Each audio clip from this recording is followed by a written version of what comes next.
So just a couple more things about the associates program. So one is that I like to think of it as checkpoints, checklists, and checkouts. So what I mean by that is, we want to have checkpoints, which are forcing functions to pitch, your status of your idea, and to make as much progress for that checkpoint as possible.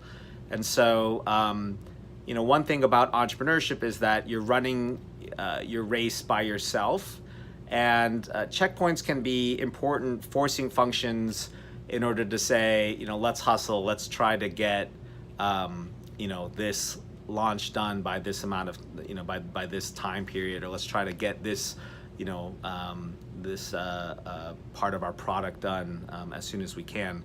So that's what a checkpoint is for. The other thing is checklists. So there's a lot of knowledge that we've developed and curated over time, a lot of which comes from Melissa and Doug themselves. It's a really interesting and unusual thing that they have been the founders and the people running their company for over 30 years, and they're still working full-time on their company.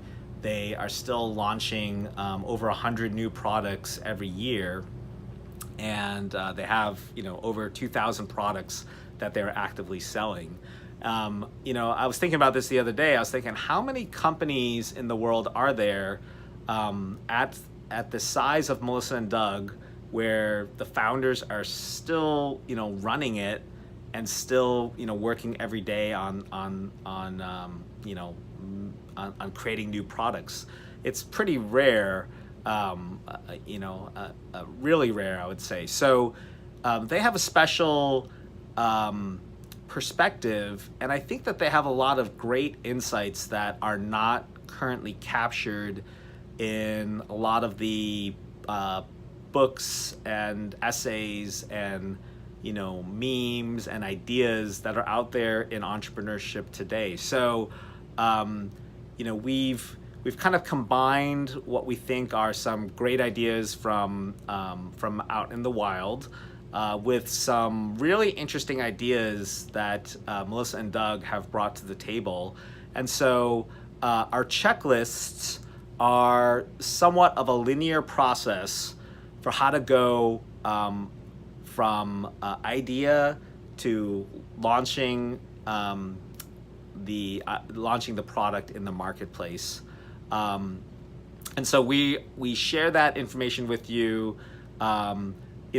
Caveat is that, as most people will agree, entrepreneurship is a bit of a recursive process, right? I mean, not every idea makes it to the next step. Not every prototype ends up, making it to the next step. Not everything that launches ends up doing well, and lots of other things. So there is a portion of the process which is, even though there's some linearity to it, that, it starts here and goes there, there is definitely an element that, you're gonna have to go back a lot of times, maybe many times, maybe dozens of times through the same cycle. And so that being said, I would argue that it's still important to have a linear model so that kind of like what is next, like what should be next. And so that's something that we help you with. The third thing, checkouts. This idea is borrowed from the MIT Blackjack Club. So the MIT Blackjack Club, one thing they do is that in playing blackjack, there's a thing called basic strategy. And in basic strategy, you're supposed to be able to go through a shoe of cards and be able to know certain things that have happened and certain numbers. And so the checkout process is that in practice, but also getting ready for a trip, the checkout process makes sure that you're on point, that you're ready to go. It can't just be good enough that 6 months ago you knew basic strategy really well, but you haven't practiced it at all, and now your basic strategy is way off. The checkout process is meant to be a test to say, have you cleared this hurdle? And there are different checkouts for different aspects of the game. And so for us, the checkout process is about different elements of your company. A lot of those have to do with validating your idea in the market and in the competitive space that you're in, validating your idea with customers, testing it out with them,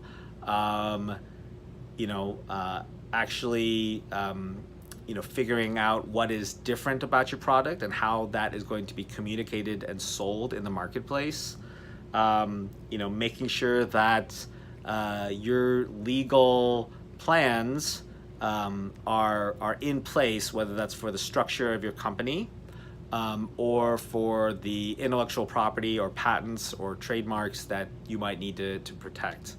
And it's validation for it's a checkout for your team. What are the elements that you have on your team, and what are the elements that you're missing from your team and might need to attract?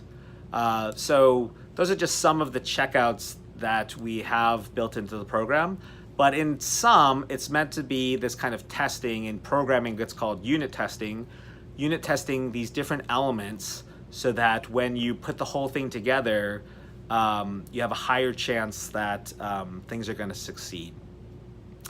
The last thing I want to say in this program, and for all of you that are interested in the Associates program, is that we have this catchphrase for the Melissa and Doug Entrepreneurs Program, which comes directly from Melissa and Doug. And the catchphrase is this: create a product that people are clamoring to purchase. I'm going to say it again because it's so important for us. Create a product that people are clamoring to purchase.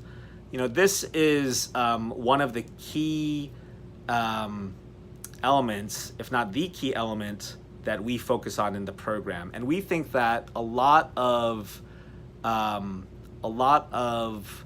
the discussion and the analysis around startups right now include a lot of elements that are secondary or tertiary in terms of importance, whereas the catchphrase is primary in importance.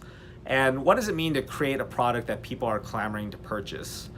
It's interesting because it combines two really important concepts: product and sales. And there are some entrepreneurs that we would argue are too in love with product, that are only focused on the product, that are trying to build every feature they can think of into their product, that are just trying to optimize for product, and then they get to sales and it ends up falling flat for some reason. Maybe they didn't build what people wanted, maybe they built too much that people thought it was too much, maybe they built the wrong thing from the get-go, all sorts of things. So product is really important, and getting product right is really important when combined with sales. And so this is the clamoring, people are clamoring to purchase. Our notion, which again comes from Melissa and Doug, is that imagine that there is a forest, a really dense forest in front of you, and your mission is to come up with a product that people are clamoring to purchase, which means that you're trying to find a path through the forest. A path through the forest that is so dense that there's no other way to pass through other than finding that path. And on the other side of the forest are many, many customers, maybe thousands, maybe millions, that are patiently waiting for somebody like you to come along with that product that they really, really want to buy. And so if you take that element, that analogy, and if we talk about the sales element, the idea is that once you've created this product that people really, really, really want to buy, the sales portion is that you do everything that's necessary to get it out there into their hands. And so for many of you that have products, physical products, that's probably selling on Amazon. For many of you, that might be selling by contacting people that are retailers of your product.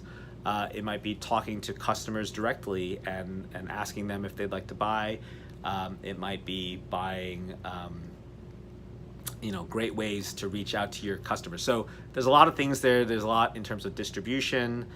There's a lot in terms of actually collecting feedback from all the people you talk to and bringing that back to the product process in order to continually improve the product.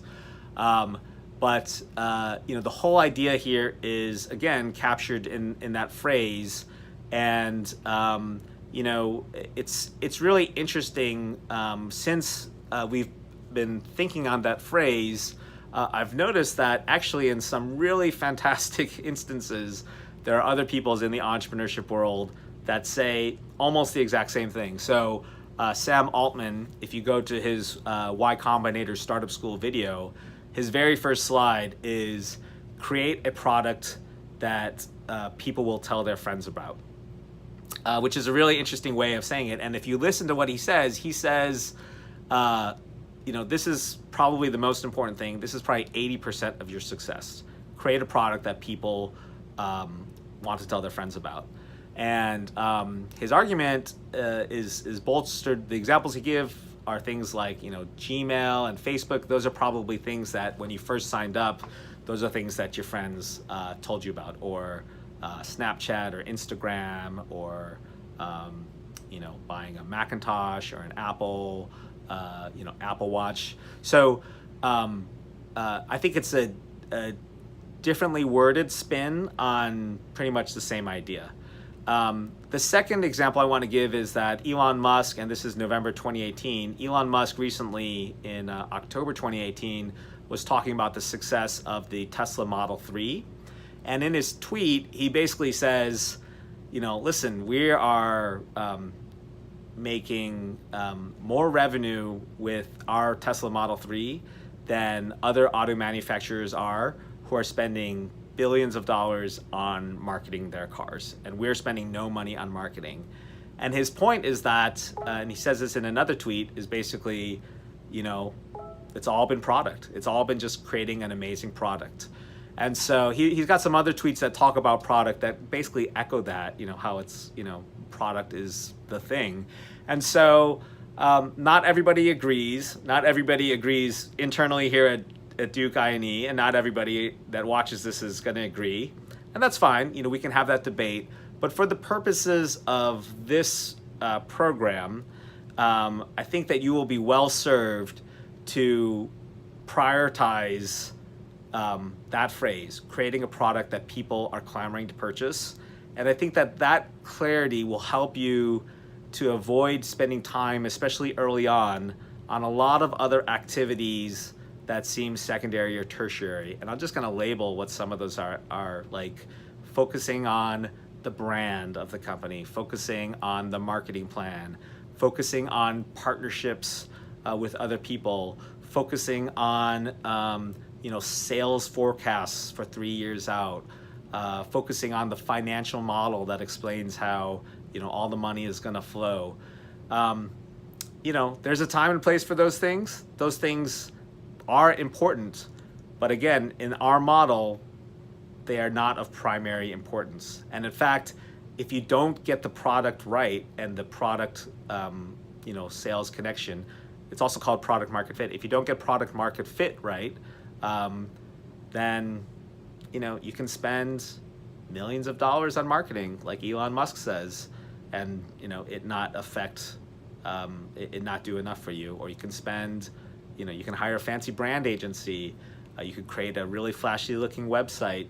You can have a huge social media presence. And a lot of those things will not solve the ills of not having a product that people are clamoring to purchase. And raising money will only get you so far until, as Paul Graham says in his essay Before the Startup, it all sounds good, and you're playing, he calls it playing house. It all sounds good, and you raise money, you get fancy offices, and then you realize how much trouble you're in, that people don't really care for the product.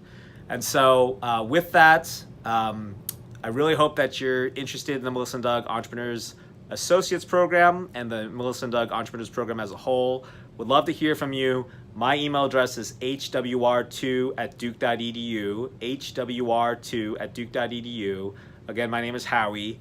Love hearing from Duke undergrads. Please do reach out, and look forward to talking to you. Thanks.